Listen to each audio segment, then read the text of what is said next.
Welcome to another episode of Global Guardians. I'm your host, Mario Aldecoa. Today I have a special guest, Dr. Chris Murray. He's a crocodilian biologist, but also one of my best friends. Isn't that right, Mario? Welcome. Thank you for having me. Well, thank you for having me, because currently we are in Costa Rica, in the Guanacaste region, at the Palo Verde National Park, Yes, doing some crocodile work. that's right. We're actually in a really nostalgic area for me. I've been working here in Palo Verde since 2012. And it's also a nostalgic thing being interviewed by you. It was inevitable. It had to happen eventually. It was inevitable. Number one, I think as the audience already knows, I love crocodilians. We both have a history with American alligators, working with American crocodiles, the same Yep. species that's found here in Costa Rica. Yep. Inevitable. We also have the similar origin stories, We do. right? In fact, a lot of the reason why I'm here is attributable to you when I was maybe 14, Maybe 14 years 15, old. 16. I came down to the Everglades Outpost. Yep. Filming a class project on reptiles and amphibians of Florida, and I met you, and I was a junior in high school. And I said... It changed our lives. It changed our lives. Mutually changed our lives. Wow, I don't know about that. What's awesome is that on this trip is also our mutual best friend, Mike Easter. Mike Easter, yeah. And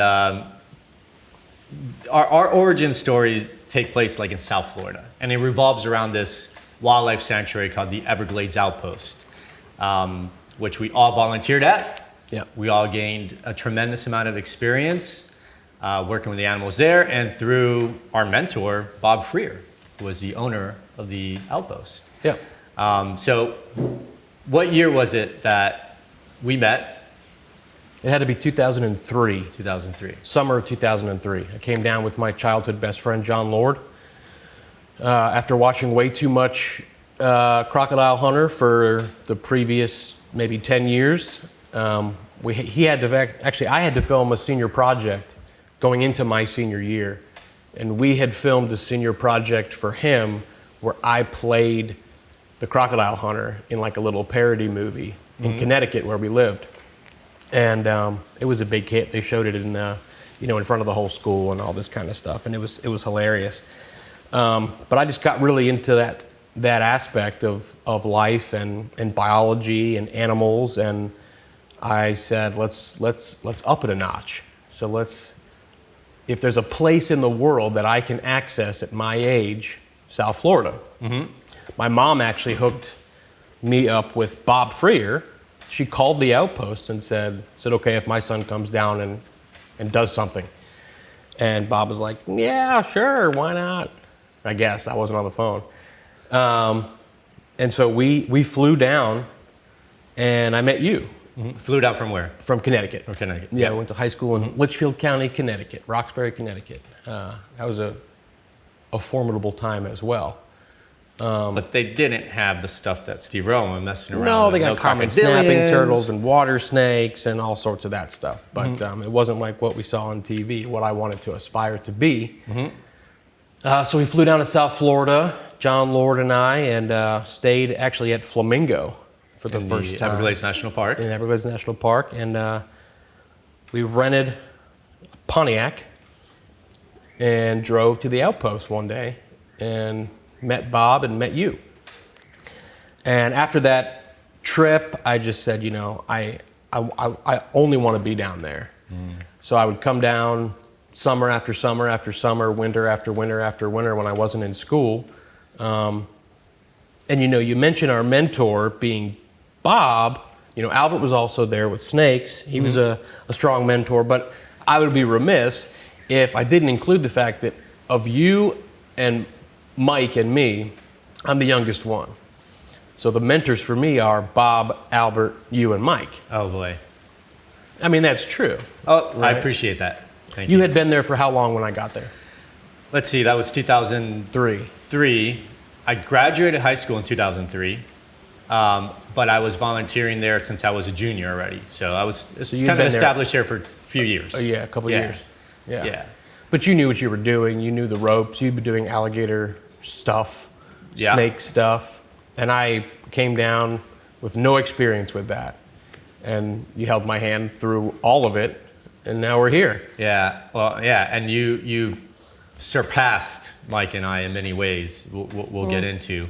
Yeah, for the good. You're the smartest of the bunch. Let's just toss it. You're Dr. Chris Murray. We knew that. We recognized that in you from an early age. That's a funny. When we met. It's a funny thing. I think we've just taken different trajectories, but we're still sort of doing the same thing. We are. All of us are super invested in wildlife conservation. I'm doing it from the academic side. You're doing it from the communications aspect. And Mike's doing it, a lot of it here, with me at Palo Verde. And also did some alligator stuff in Louisiana where I did my master's. So we've stayed sort of on the same trajectory that started in 2003. Which is, in my opinion, not that common anymore. No. At least not for, I'm gonna say, this generation potentially. Yeah. I could say, like, I'm 40 years old. You're 30. 38. 38. Okay, not too far behind. But pivotal moments, right? The Everglades Outpost was a pivotal moment in my life.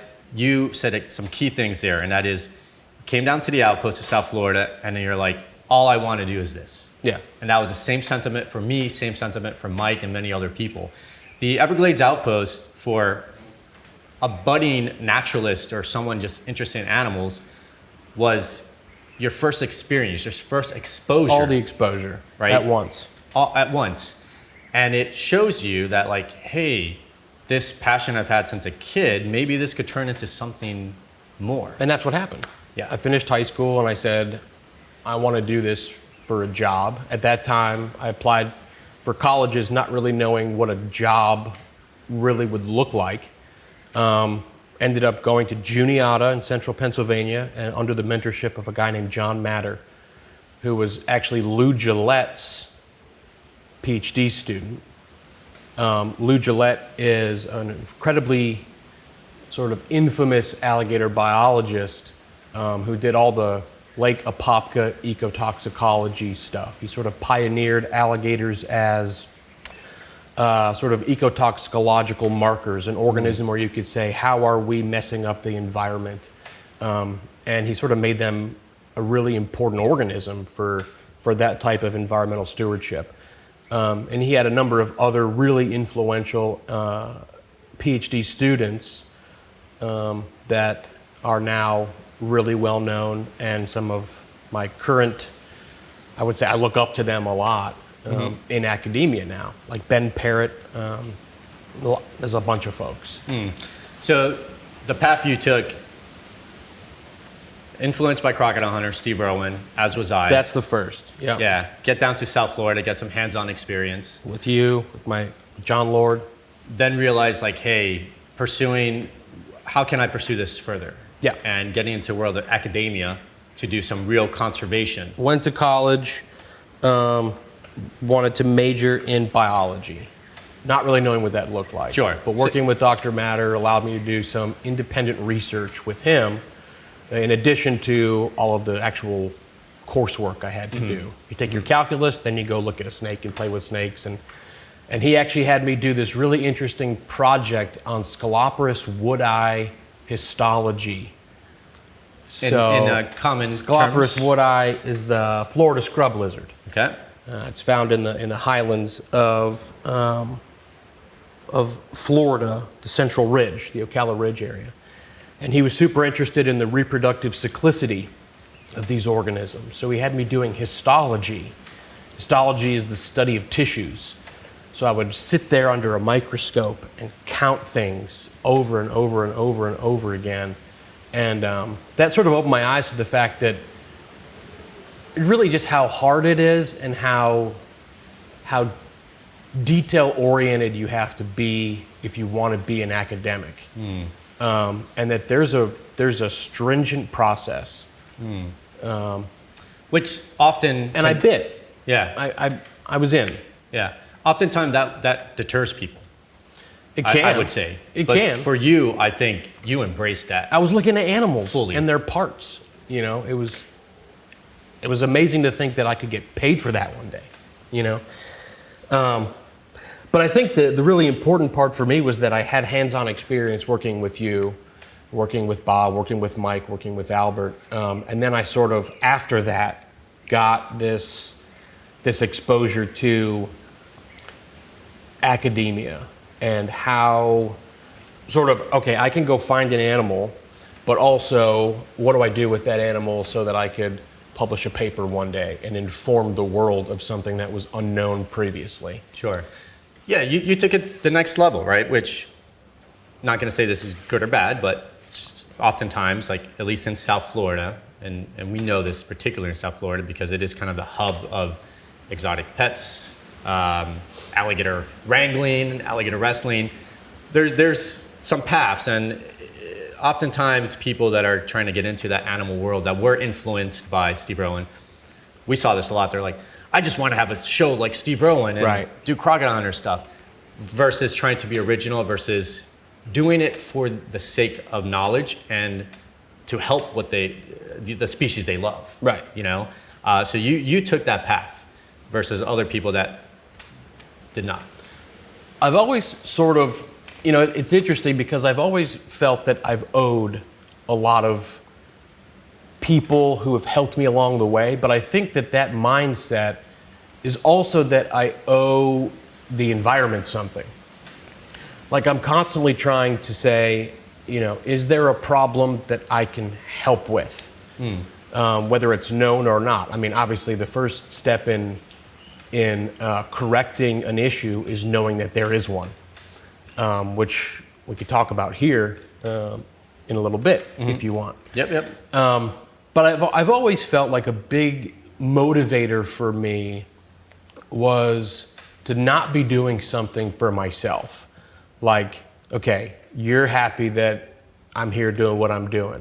Is Bob happy? You know, is Mike happy? Is John Matter happy? Are my master's advisor happy? Is my PhD advisor happy? Would Steve Irwin be happy? You know, but it's also so, I think, personally fulfilling to say I'm doing something for the animals that can't raise their hand and ask for help.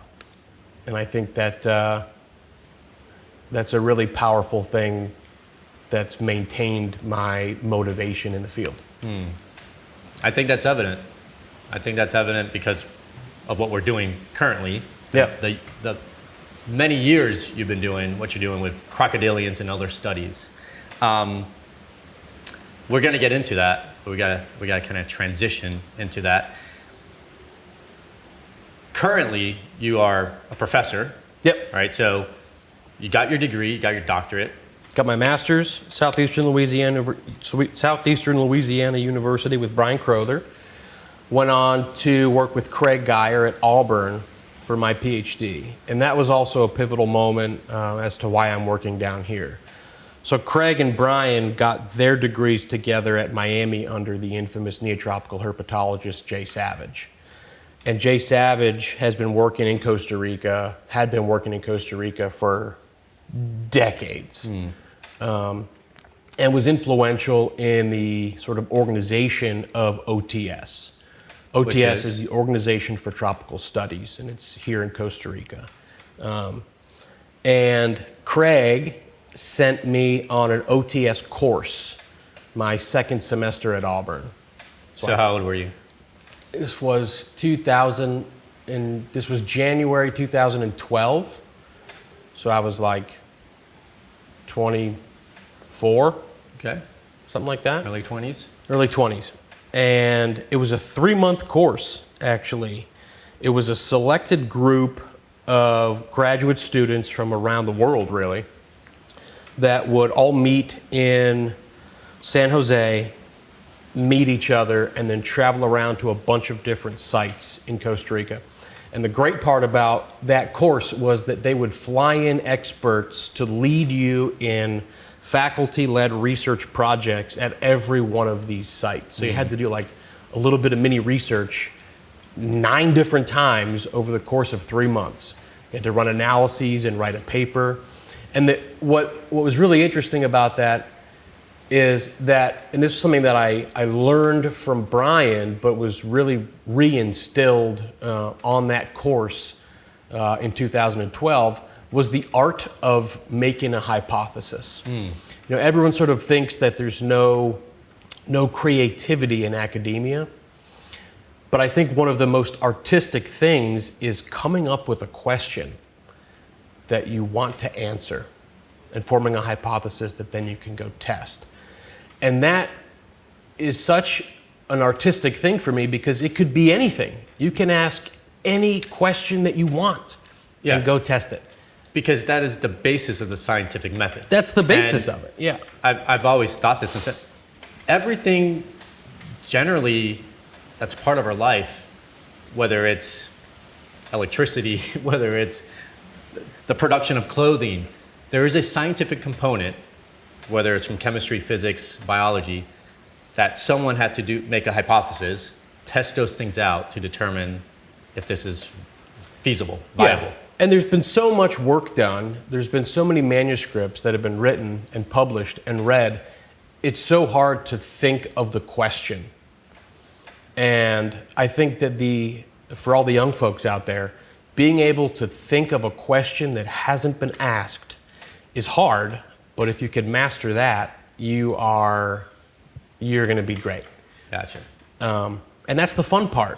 That's where science and creativity merge, you know? Yeah, which oftentimes I think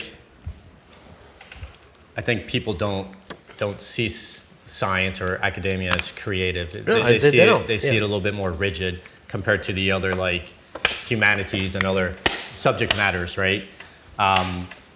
So that's cool that you actually see it in a creative light, which I think probably sets you apart from other biologists. Well, no, I mean, I think all natural scientists have to do that, right? If they want to make a career, they have to be able to do that. But it's not easy. So that trip to Costa Rica, was that your first time in the country? That was my first time in Costa Rica, and that was also, again, influential because I met Dr. Mahmoud Sasa here at Palo Verde. This was our first stop. And Dr. Mahmoud Sasa was the station manager at the time. And, you know, I was talking to him about how much I love crocodilians and all this stuff, and I wanted to work with caiman and all this. And he sort of said, you know, there's a crocodile commission that exists in Costa Rica. And there was a really influential biologist, Juan Bolaños, who'd been working here at Palo Verde and in the local areas on crocodiles. And he had published some really interesting stuff about potential male bias in the sex ratio of our population here at Palo Verde and in the adjoining Tempisque River Basin. And he said, you know, why don't you work on crocodiles under a little bit of my guidance as well? And I said, I mean, I really didn't think that was an option, but that'd be great. So with the help of Craig Geyer, my advisor at Auburn, and Mahmoud and Mark Merchant at McNeese, and Mary Mendonça at Auburn, who's a phenomenal endocrinologist, we developed some hypotheses to sort of provide what I could in telling the story that Juan Bolaños sort of exposed. And I worked with Juan, published some papers with Juan and Mahmoud, of course. And then Davinia came along. And Davinia was doing her PhD at a university in Spain, University of Valencia, I think. And she came in probably during my third year of my work down here. And I sort of became, I like to think, a little bit of a mentor for her. So she was actually doing some of the work that I had sort of left out there. And she's still doing that work around here, and so am I. So that's kind of cool. So that was your second or maybe third pivotal point in life. There's been so many.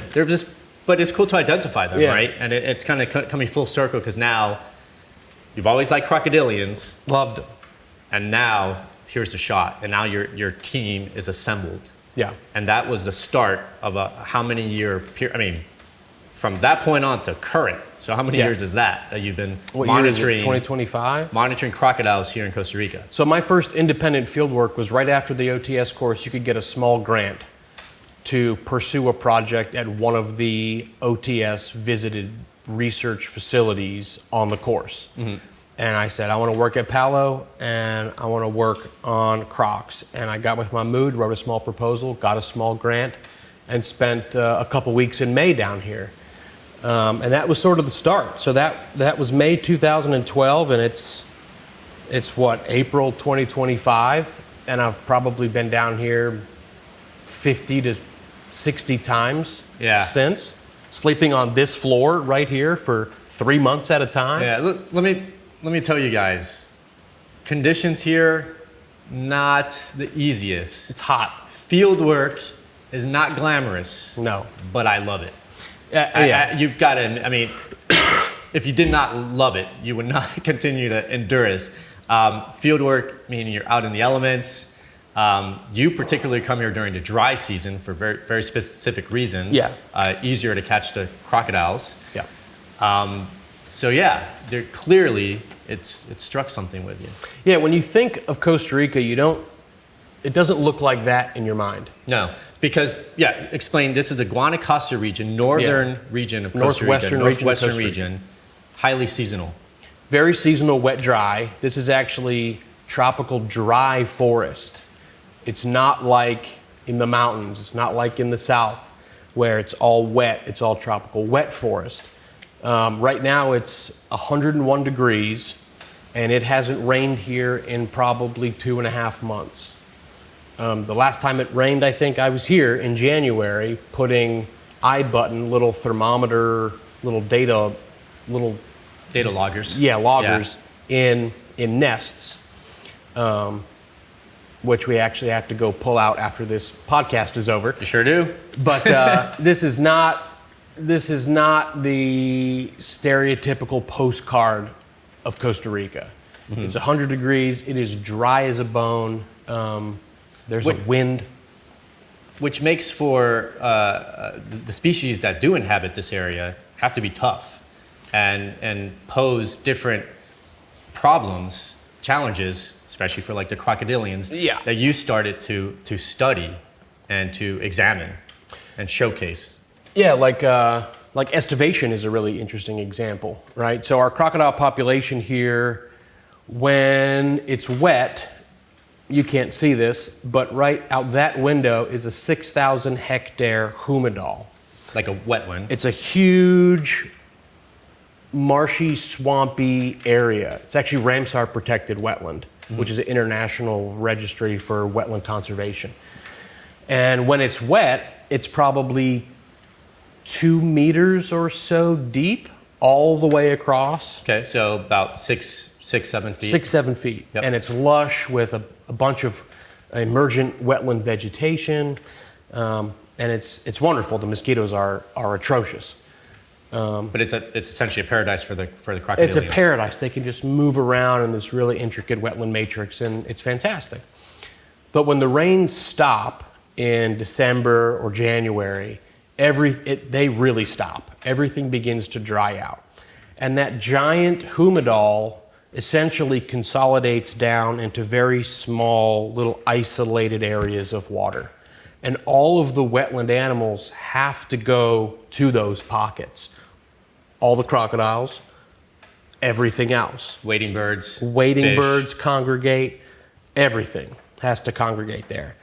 And the crocodiles have a good time eating all of the fish at that time. So this stress point for other species is actually kind of like also is good for the crocodilians because now there's abundance. There's an abundance of food. Of easy food. But what's interesting there is that eventually all the water dries up. And what we've learned is that crocodiles actually have 2 strategies to overcome that challenge. One is they walk to the river, which is about 1.5 kilometers, depending on where you are in the humidal. From right here, it's probably about 2 kilometers straight that way. Because even during the dry season, that river, Tempisque River, is still a permanent source of water. Yeah. Maybe lower, but it's still... Well, it's tidally influenced. Okay. So that really doesn't change. Tidally influenced, so we're talking about saline, brackish. Yeah. Yeah. Yep. In fact, at Chamorro over here, which is like it's the end of the road where it meets the river, the tide can rise as high as maybe 15 or so feet between low and high tide. I mean, it gets really high and it gets really low. But we're only 15 kilometers from the Gulf of Nicoya, which is the ocean, right, the Pacific. So crocodiles can either walk to the river, and what we're finding now with our movement ecology work that we've been doing the past couple of years is that large males like to walk to the river. Okay. But smaller males and also smaller females sit in the mud and let the mud harden over top of them. They're underneath the earth until the rains return in May. Which is a pretty crazy, phenomenal physiological strategy to just say, well, it's harsh out here. I just ate a ton. I'm just going to chill underground until the rains return. Which is the term estivation. Estivation. Which estivation is like a form of hibernation. But what's the difference? Drought. It's for drought. Yeah. Okay. Hibernation's a torpor-based system in mammals for cold. For cold. And estivation is when it's too dry. So they're kind of below the layer, and is that temperature gradient? There's a shift even just below the layer, right? Oh yeah, it's cooler under there. It's cooler. I mean, if you go out there and touch the earth, it's 100 degrees. That mud is hot out there, and the mud gets so hard, it's hot. So it's essentially But the crocodiles are right there, and they're just hanging out for months at a time. Crazy. Underground. So that's amazing. During the dry season, the smaller crocodiles, the juveniles, the females, they will estivate underneath the earth. Yep. And it's like a natural insulation. But I think the audience might ask the question, well, why don't they just go to the river as well, like the big adult males? Yeah, well, the interesting thing there is that it's not really a safe spot to be in the river if you're small. I figured you would say that. Because you're going to get eaten. What we're noticing, though, is when the rains return, you see movement of those smaller animals only when it's raining. So they have this spatial ecology strategy where when it's wet, they'll get up and move, and then they'll stop. And then when it starts raining again, they'll get up and move, and they'll stop. But it's not really a good spot to be around those massive animals in the river if you're a smaller one. Sure, because let's paint a picture of the river. There's actually not as much cover for younger crocodilians versus out in a wetland habitat where you've got vegetation everywhere, right. Easy to hide, it's easy mud to banks avoid in the river and mangrove lined, and there's really nowhere to go if you want to be in the water. It's also, would you say, a little bit more because it is brackish water, like, and because it's an open river, maybe harder for the younger ones to get prey items as well. Probably. The other thing is that we've noticed is that even the largest animals, we put a tracker on a 4-meter almost animal in the wetland right here. We watched it walk all the way to the river, and then as the tide will come in, it will wash 20 kilometers upstream in the river. As the tide goes out, it'll wash back down. Oh, nice. So even if you're huge, you're so influenced by the tide. If you're small, you're even more influenced by the tide. You can wash out into the Gulf. These are all hypotheses, but we don't really see smaller animals make it to the river during the hardest time of the year. So they seem to estivate. Yeah, that's cool. One really cool thing is there's a really special place in Sector Catalina called La Bocana. And it's this, well, it's not the same now, but it used to be this last little pond before everything got all dry.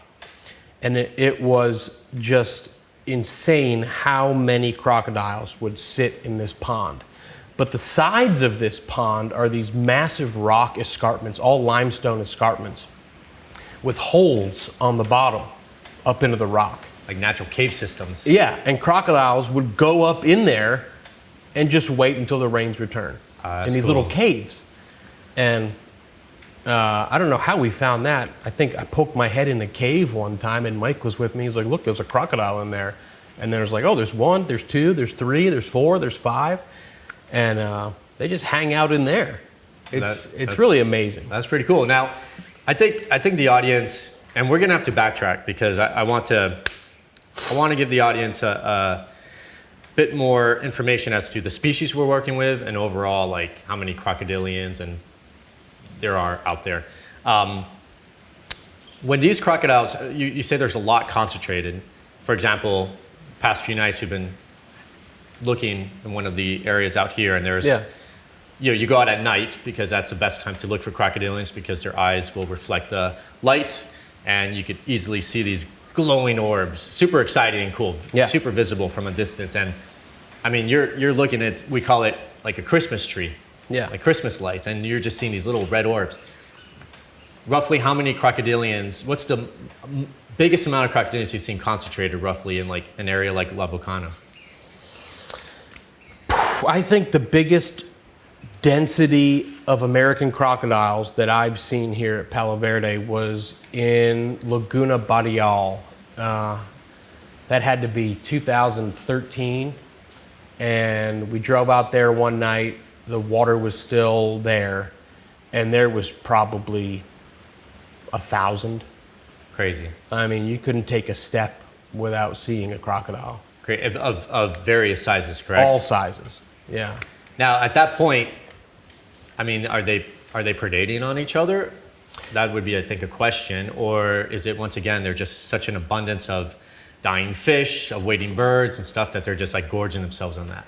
My suspicion is that they're eating the fish predominantly. Surely there's got to be a little bit of competition, but the resources are so abundant at that particular time of year that I don't think they're eating each other all that much.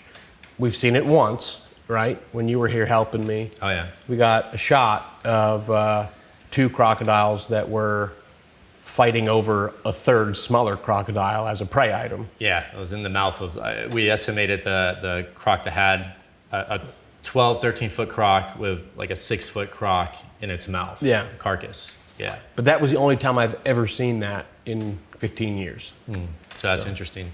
So yeah, let's backtrack real quick because I do like the audience to get these factoids. We both love crocodilians. I was working in parallel to you with American crocs in South Florida. At Turkey Point. At Turkey Point. Yeah. Which is the northern extent of the range of Crocodilus acutus. The American crocodile. American crocodile. So American crocodile found throughout the Caribbean, parts of Central America, South America, right? We've been using the word crocodilian. So I want to verify, not verify, but I want to clarify this. Crocodilian is the term that's used for any animal like crocodile, alligator, caiman, gharial, correct? So let's break that apart as well further. There's several species of crocodiles, several species of caiman, which caiman tend to confuse people. They're an alligatorid. Alligatorid, found in Central and South America. Yeah. Then you've got gharials And false gharials. Southeast Asia, India. Okay, so let's break that down. How many species of crocodilian, which includes all that, caiman, gharial, are found throughout the world? I think 27. You think 27? Yeah. Okay, let's break that down. But there could be more. There could be more. And back then, it was always 23. Everyone said 23. When I say back then, meaning when we were growing up and we were learning about crocodilians, and I had my first crocodilian book, it'd be like 23 crocodilians. So let's break this down even further. So in the world of crocodilians, crocodiles, gharials, caiman, how many crocodilidae species are there? You would consider that your true crocodiles? Yeah, we could say maybe about 17 or 18. I can count them if you want. We can try. I always like doing this. So try to give me the common name. Oof. Or I'll give a common name if you don't. Let's work together. Okay, let's work together. So we'll start in the New World, north to south. Yeah, let's start with our babies. American crocodile. Okay. Okay. Let's move south, Cuban crocodile, right? Rhombifer. Morlets. Okay. Orinoco. We missing any new worlds? I think that's it. I don't think. Let's move a little bit to the east. Okay. to Africa, we've got 2 Nile species, Okay. right? Niloticus and Suchus. Now Then we've- crocodiles, the big boys. Big boys. And then we've got 2 slender snout species, Megastops. Then we've got Dwarf crocodiles. 2 dwarf crocodiles. I'm at 10. I'm at 10. And we still have to move farther east. Okay. You remember 10. 10. Porosus, the saltwater crocodile. The biggest so of the salty. boys. Freshies, Crocodilus johnsoni. Let's move a little farther north. Okay. Oh, mugger crocodiles. Right? The Palustrous. close cousin to the salty. Yeah. Hold on, we're working well here. We've got Halleye and Nova Guinea from Papua New Guinea. Okay. We've got Siamese crocodiles. We've got Philippine crocodiles. We maybe even have the putative Crocodilus rhaninus. I haven't heard of that. Well, and you wouldn't have because that- it's described from 3 skulls that are in museums. Is that from Madagascar or It's in Indonesia. Indonesia? We think it may or may not exist. So that's 17. Something like that. Yeah. Which is kind of interesting because I don't think the general audience knows when they think of crocodiles, they think of like salties and now crocodiles that are eating zebras and wildebeest. But Yeah.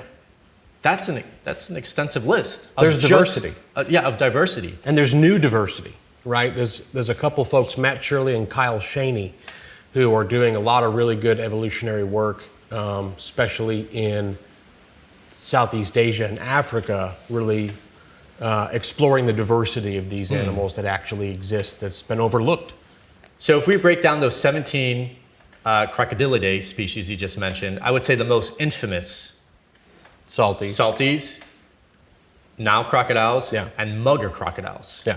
Muggers being one that maybe a general audience in the Western Hemisphere doesn't know, but these are species, muggers in particular, that do attack a lot of people and very infamous Yeah. in their range. Yep. These are also the 3 that get fairly big. Yes, for sure. American crocodiles can get pretty big. Yeah, I was gonna say. Okay. These I hope you were. These get big, but we're not gonna leave the American crocs and Orinoco crocodiles, which Orinicos get huge too.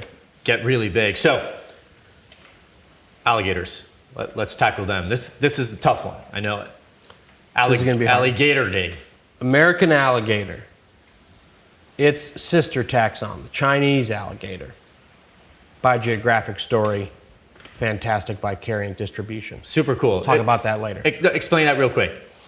You can see the distribution's very far apart of 2 sister species, right? So they're related, American alligator, Chinese alligator, but they live on opposite sides of the world. A demonstration of plate tectonics and just how old the lineage is, this theory of vicariant spogeography in which you had one overlapping distribution and it splits over long geologic times, and these 2 things are now on independent evolutionary trajectories. But similar habitats or similar ecologies. Similar ecology because latitude and longitude wise, they're kind of Relatively the same. relatively They're kind the of same. temperate. Yeah. Yeah. Yeah. Okay, so we've got those 2. Yeah.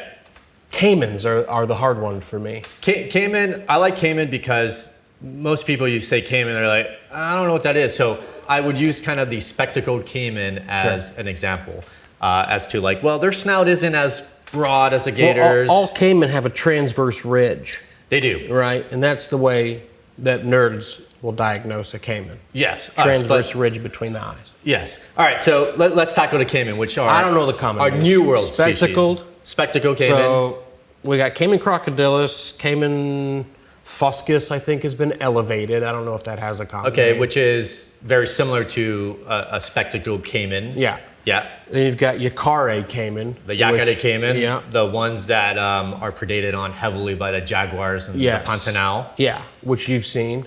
Yeah. Which was pretty awesome. Pretty cool.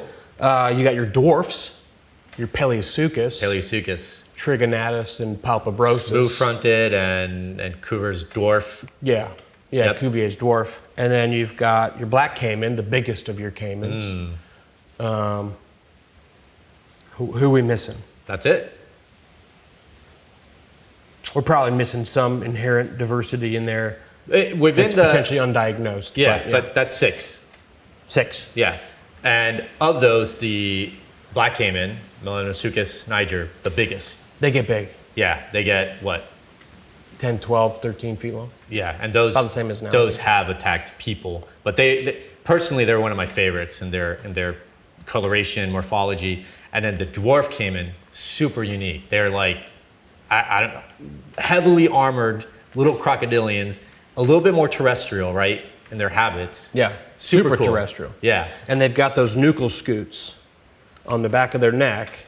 So if something tries to reach down and snag it, it goes, pinches them. Yeah, super cool, super cool. So Pretty cool. in the world of caiman, I think that's where maybe a general audience hasn't heard any of these before. Can I ask you a question? Yeah. Let's reverse roles here a second. Okay. Something to explore. You mentioned mugger crocodiles. Scary, attack people. Black caiman have attacked people. Let's explore that a little further. Okay. Is there something in your mind that sets a species apart if it is involved in human crocodile conflict? Absolutely. As in, should people, for some reason, fear this species and not this one? No. The reason why I do set them apart, and I'll make a statement like that, is simply because if they are involved in human-wildlife conflict, then that species becomes more well-known to a general audience, meaning used in the vocabulary. But in a negative light, unfortunately. In a negative light, unfortunately, but they become what I say infamous in that a dwarf caiman, many people may not know about that species simply because they don't eat people. It lives its life and it does its stuff and it never makes the news. Unfortunately, we live in a world where when an animal makes the news, it's usually maybe human-wildlife conflict, and that's when, it becomes infamous and more well-known. Yeah. But I hope that crocodiles talk about humans as being well-known because of how bad we are for them. oh, absolutely, absolutely, and let's get into that in a sense too right now. Let's finish this off real quick. We've covered the alligators, the caiman, the crocodile. Two more groups of crocodilian that basically encompasses what we're saying 27 species. The gharials. The gharials, which are arguably the most unique. So cool. So cool. Super long snouts, fish eating, get really big. Yep. There's the false and the real. There's Tomistoma, Schlegeli, the yep. false gharial, which I think has some unexplored diversity according to some of the work that Kyle Shaney's doing out there.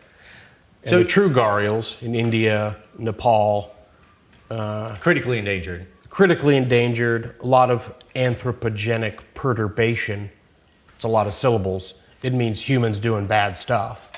Always. Right? That's Always. Always the case. Jeff Lang is really the researcher who's currently pioneering a lot of the conservation work with the true gharials, gavialis.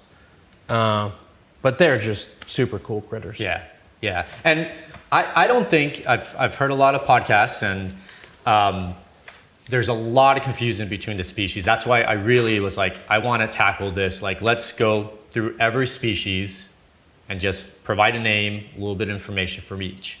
I'm glad we did. Yeah. Because it was fun. It's a fun because we're nerds. Yeah. Yeah. So this practice also is going to lead into what you just mentioned.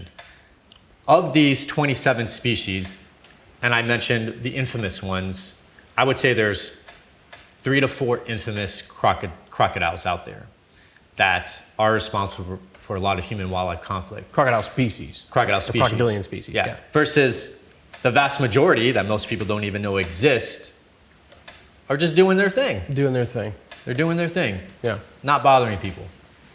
Us, on the other hand, bothering Everything. them. Because of those 27 species, real quick, we could probably list more than half are critically endangered or in some form of endangered. I would say certainly the vast majority of them require some conservation attention. Yeah. Yeah. Chinese alligator, Siamese, crocodile. Yeah. are the most endangered.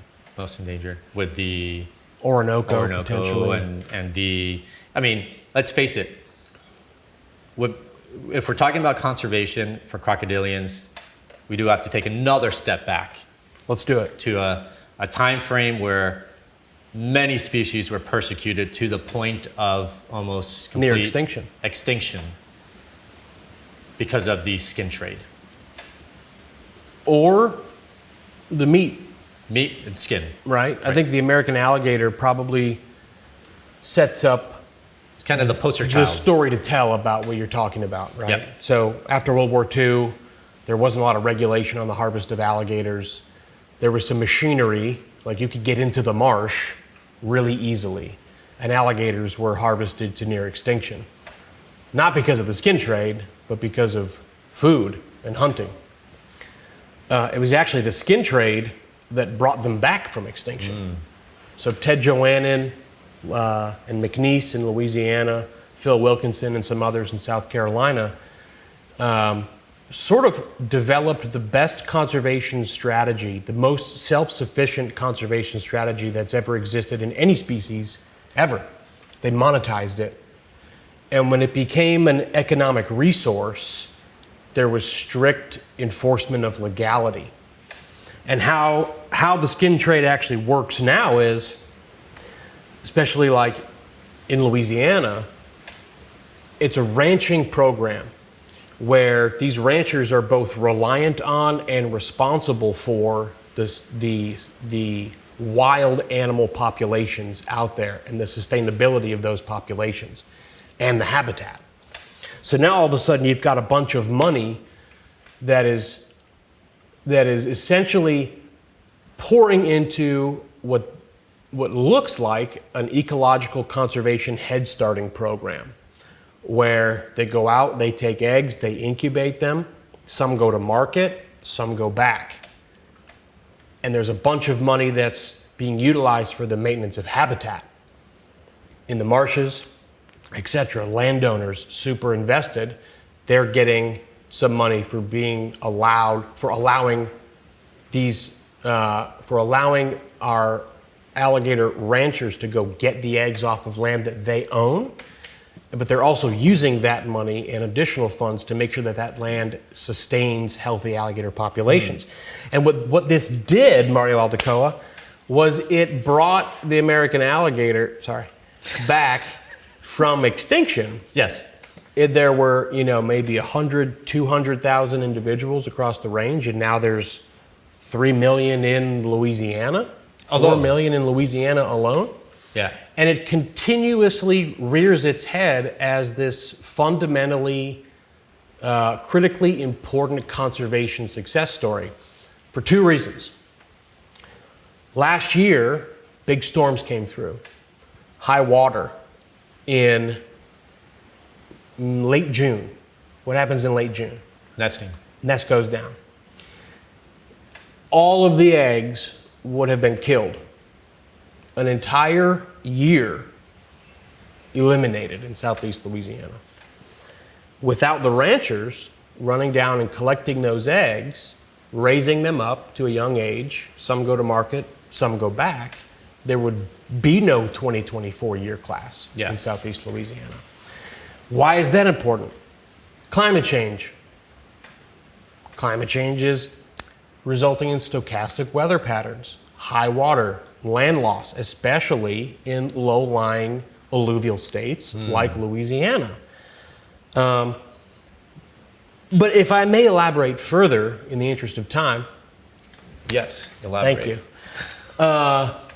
What we're learning now is that when we started this conservation program, not we, but the people who did, I'm calling it a conservation program, it's the alligator industry.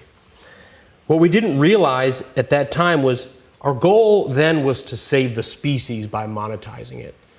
But we have some information now that suggests that alligators actually do a lot more for the ecosystems in which they live than we previously thought. So by saving the species, it's like almost chapter 1 of this conservation success story, we've actually saved a lot of the habitat in ways that combat climate change to some degree. Chapter 2, carbon sequestration. Tricia Atwood, Utah State, published a really important paper in Nature Climate Change 2015, and there were some other papers with that talks about this thing called trophic cascade theory. Should we break that down? Break it down. You might want some water for this. Break it down. You thirsty? It's important to stay hydrated. Estoy bueno. Estoy bueno. Trophic cascade theory is this theory, as the name implies, that apex predators are responsible for eating or regulating the populations of the things that eat important vegetation or bioturbators, things that dig in the mud and maybe mess with some roots, right?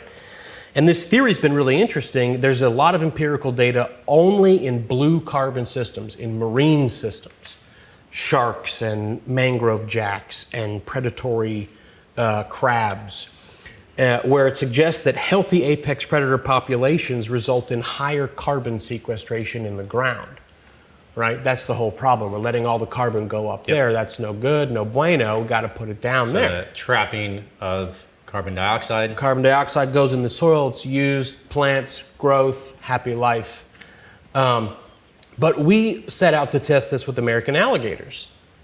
So what we saw was that where we have really high alligator populations, we get a lot more carbon sequestrations from soil cores in those areas.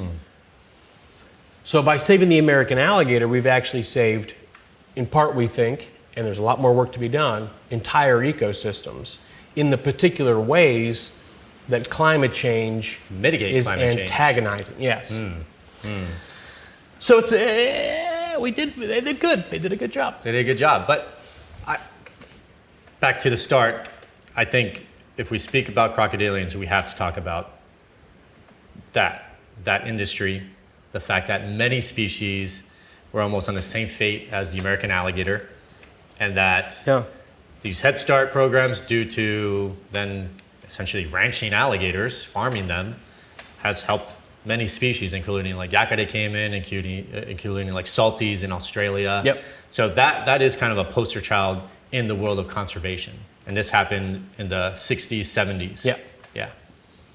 And it's hard to think now that American alligators were almost extinct, because if you go to Florida, Louisiana, any of these southeastern U.S. states, they're prolific. They're everywhere. Yeah, it's great. Yeah. We did good. We're not taking credit, but it's good. But what I love about this too is that, as you know more than anyone, these effects, right? You see a positive effect in one aspect of things, and in the world of like biology and nature, like it takes time to see the residual effects too, synergistic effects. Yeah. Right? And that's what I love about the world of science, is you're continuously learning what maybe, what you intended to do is having other effects, and it's just a cascade of like, well, what's the new hypothesis? What's the new thing we've got to study? Yeah, there's so much that we don't know. We have no idea. We have to ask the right questions. In a creative manner. Let's come full circle back to our first love, Crocodilus acutus, the American crocodile. You've touched a little bit on the estivation and some of the studies you've done on like the spatial ecology. What are some of the other issues or hypotheses that you've been studying with the population of American crocodiles here in Costa Rica? Yeah. So Dr. Mahmoud Sasa and Juan Bolaños and the Costa Rican Crocodile Commission have been tasked with a hard challenge here. And the issue in Costa Rica is the fact that crocodiles are making the news for human and crocodile conflict, right? They're becoming involved in human-based fatalities, injuries, not at a high rate. Compared to like other countries. Compared to other countries, or even compared to past years. But it's getting a lot of attention, especially in the media. Now that's a double-edged sword, because as you know, Costa Rica is built on ecotourism to a large degree. Crocodiles contribute to that economic value of ecotourism in this country, right? You go to Tarcoles River Bridge, you can see that. It's Sure. essentially hotels now almost. So all of these organizations in Costa Rica, the national parks, MNI, Ministry for the Environment, SINAC, and this commission and all the biologists here have been tasked with what to do. How do we fix this problem of human-crocodile conflict? And in any place, any country, any time, there's an obvious solution. Well, get rid of them. Now, no one here is saying that, right? Everyone who studies the animals here will argue, okay, but there's a lot we don't know yet, right? This has to be strategic. They're also a protected species. They're CITES 1 protected Yeah. organism as well. So what we're doing here is figuring out, we're asking the questions, what do we need to know before we can design a management plan that is effective to confront this human-crocodile conflict issue.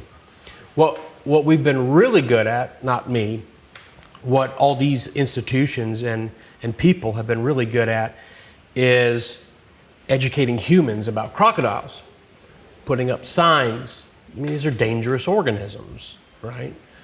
Under the wrong conditions, they're dangerous. Under the wrong conditions. Organisms. When you go into a bathtub with one, you could get hurt.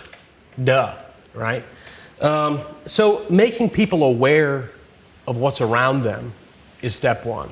And there's been mass initiatives for that, and I think that Costa Rica has done a phenomenal job. People are doing a ton of work. Where I fit in is I'm really interested with Mahmoud and Davinia and Mike and you, is thinking about this particular population. This is an interesting population because it's really, really big, and it's hypothesized to be a source for most of the surrounding areas, right? There's a lot of nesting here, there's a high abundance, and a lot of animals we think move out of this population and go to establish other areas around Guanacaste. So the things that we have to ask ourselves, the things that we know that say, okay, well maybe there's an issue. One is there's a male bias in sex ratio of this population. And this was actually a function of some masculinizing ecotoxins. So crocodiles have temperature-dependent sex determination, right?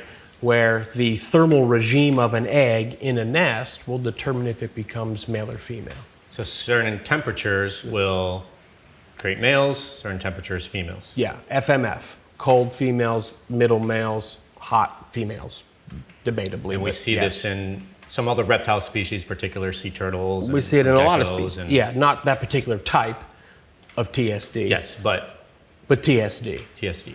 So what happens is you get this maternally supplied steroid hormone pool. So mom gives you some tools to take with you in your egg. Toxins. Right? No? Real hormones. Real hormones. Okay. Now, the temperature will dictate a genetic cascade that produces enzymes that converts those maternally supplied tools into this or that. And that makes males or females, right? But when you bias that toolkit, right, you sneak something else in there that looks like a hormone, then the temperature no longer matters. The temperature doesn't outweigh the toolkit, that one little rascal in there that can bias the sex. So what we see is that even though the nest temperatures predict a female biased sex ratio of hatchlings out of the clutch, we're actually in 2012, 13, 14, 15 getting 80% males. So what that tells us is, one, there's an ecotoxicological issue at play. Two, what we noticed is that in the context of climate change, if we were to project 15 years into the future based on the nest temperatures that we took in 2012, they should be at a high enough temperature to kill the embryos. So that's what we're doing now. Well, your data loggers. With our data loggers that are out there in nests right now. It's been 15 years. We want to test that prediction that we made when we modeled climate change in the context of crocodile nest temperatures in 2012. So this population here has got a double problem.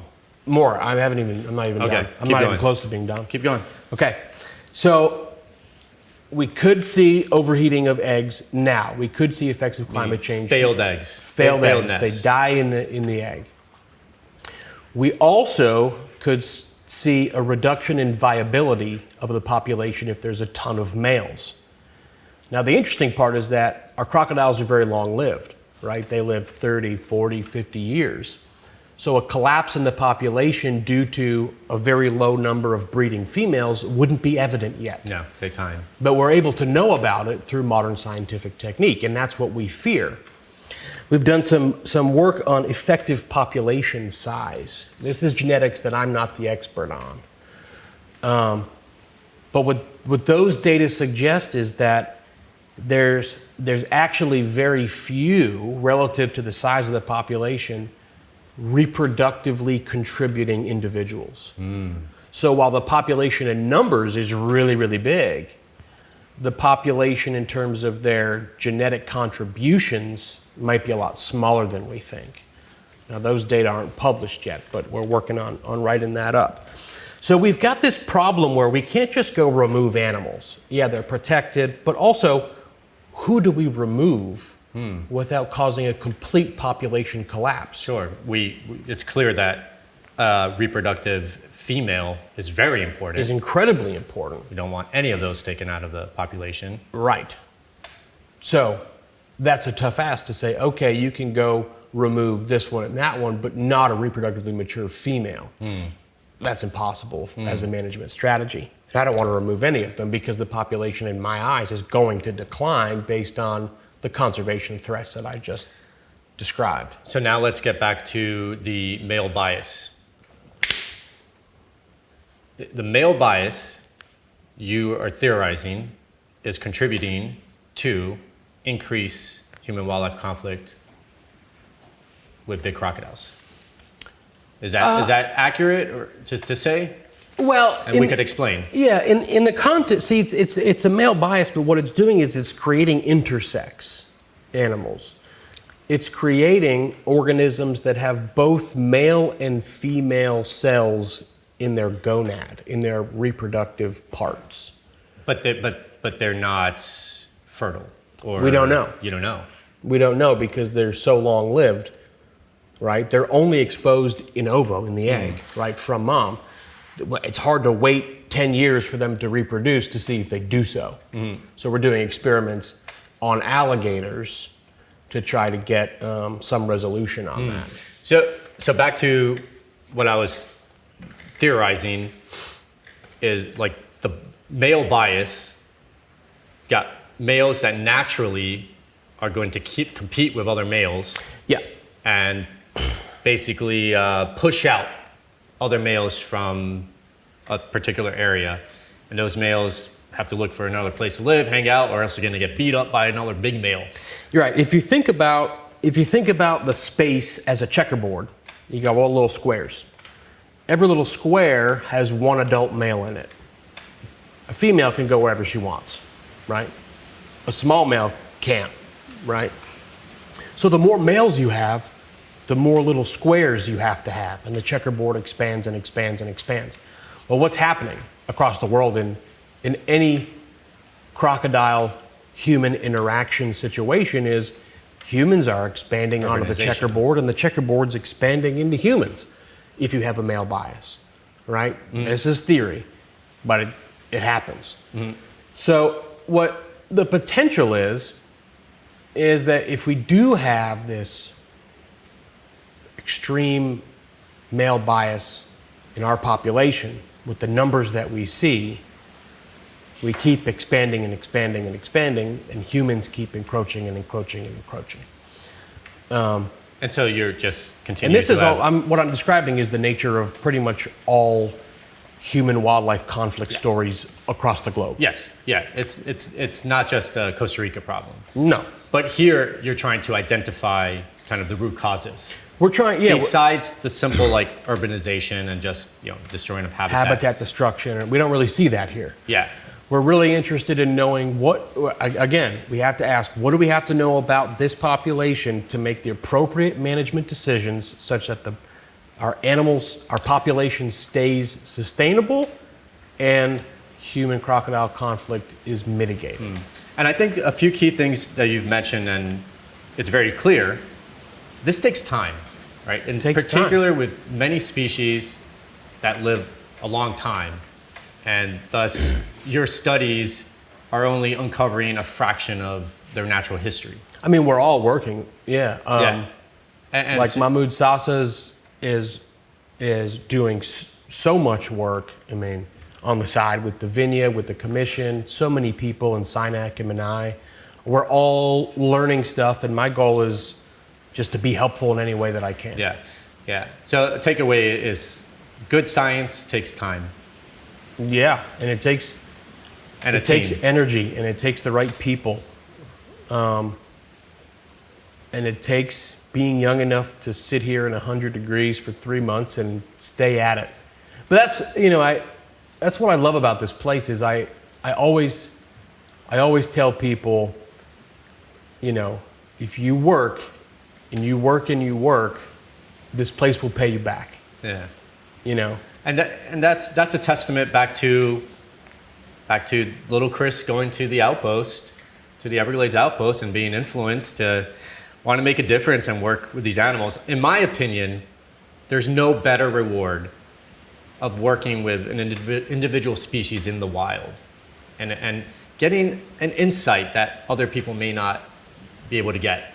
And then most importantly, I think for all of us, for you, Mike, and I, being educators, helping to dwindle that information down in a manner that a general audience is going to be able to understand and hopefully appreciate. Yeah, it's important. Because I admire what you're doing. I would say as a scientist, I'm terrible at communicating with the public. I would disagree. You can respectfully, but we're going to agree to disagree. And that's part of the problem in science is everyone sort of sees scientists as these people in a lab somewhere.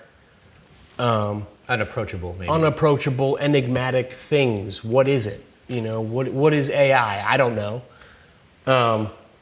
But we're not. We're people that are invested in a place and in an animal or in the environment. Invested in an endeavor that often involves passion. Right. Because let me tell you, it's all passion.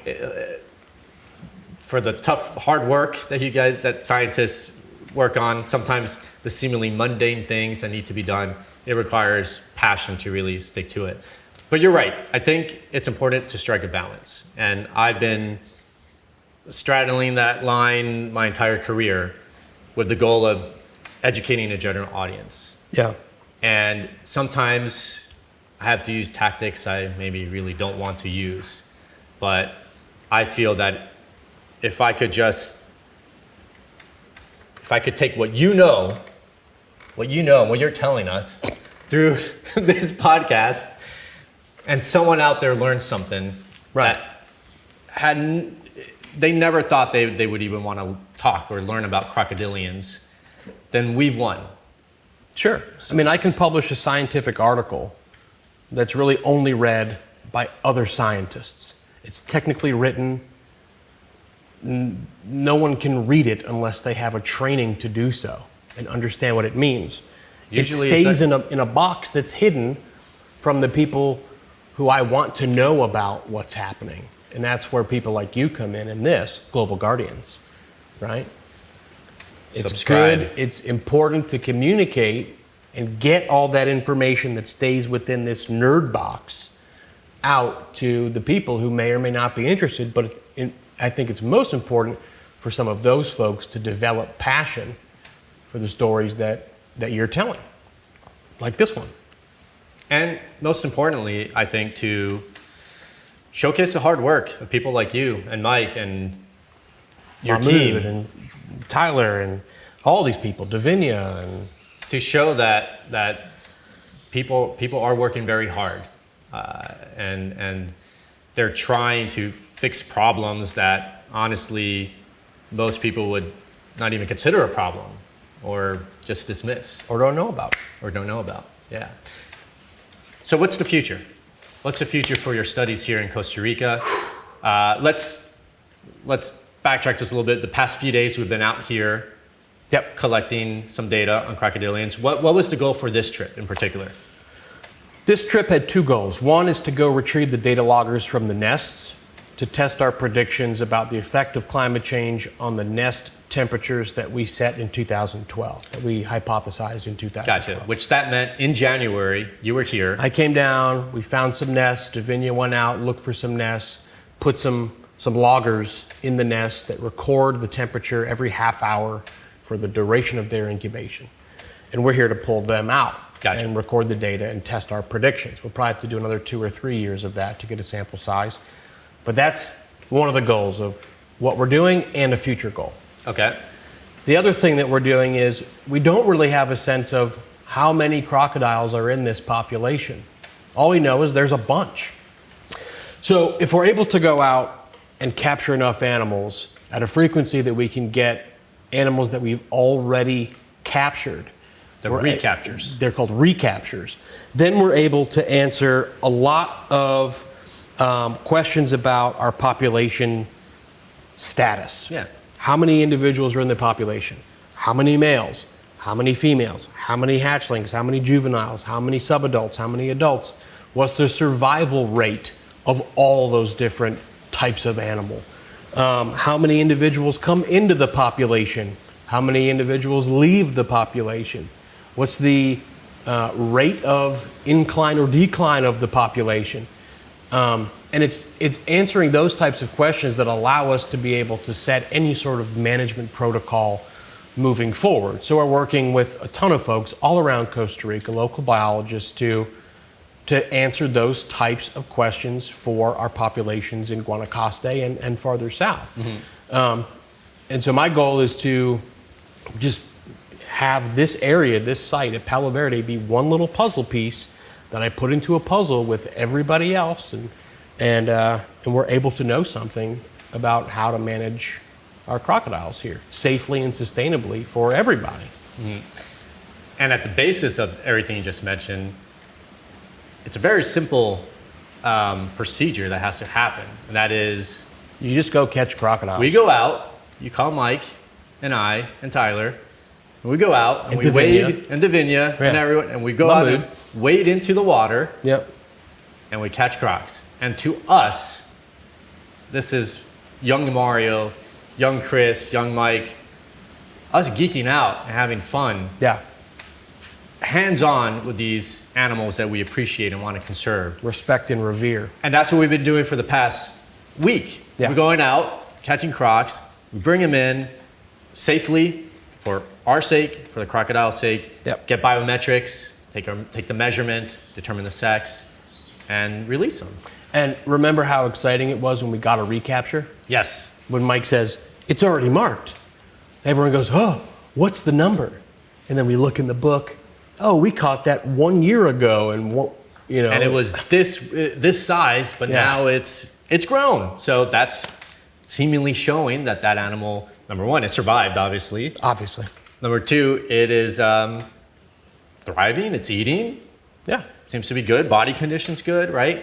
So every animal at some point will have to pass through us, through you, capture, mark, release, until finally you get to a point where the recaptures are more common. Yep. And the data is now kind of being analyzed and showing trends, right? Yep. Because the whole goal for monitoring is you want to determine a trend. Yeah, we need to know, we need to be able to project what's happening in the population. We don't know anything about the population because there's just so many crocodiles. How many males, how many females, what's the population growth rate, negative or positive, of each of those sexes, right? We're Juan Bolaños has published on that, and I tried to follow that up. But what we're wanting to do is do it so large scale that our error becomes very small. Gotcha. And we've been doing that for 15 years now, and I aim to do it for another 15 if I can hold up. That was the next question. Where do you see this monitoring in the next 5 years? Well, I want to continue the mark recapture with Mahmoud and Davinia and Mike and you and Tyler and Sergio. If we can get Sergio back, he was a guy who was here who helped us for so many years. He's a wonderful kid. I want to continue the nest work, and I'm particularly interested in the spatial ecology, the movement stuff. Where do these crocodiles go? We think that some of them leave the population, right? Where are those individuals going? Yeah, because let's look at a wider view. I'm with you. Their range. Are Costa Rican crocodiles, the American crocs here, going to other countries? Are they? There's genetic work that suggests they're going down the coast and up the coast to Nicaragua and stuff. So it's so interesting to me to say, we've already diagnosed this sort of seasonal movement in and out of the humidol that seems to be sex and size specific. I'd like to have enough data to expand that to years worth, right? Okay, this individual went up the coast. This individual went down to Panama. I want to see some of that stuff with enough data and enough pattern to make some informed decision. And honestly, to be prepared for future challenges that most species around the world are going to be facing.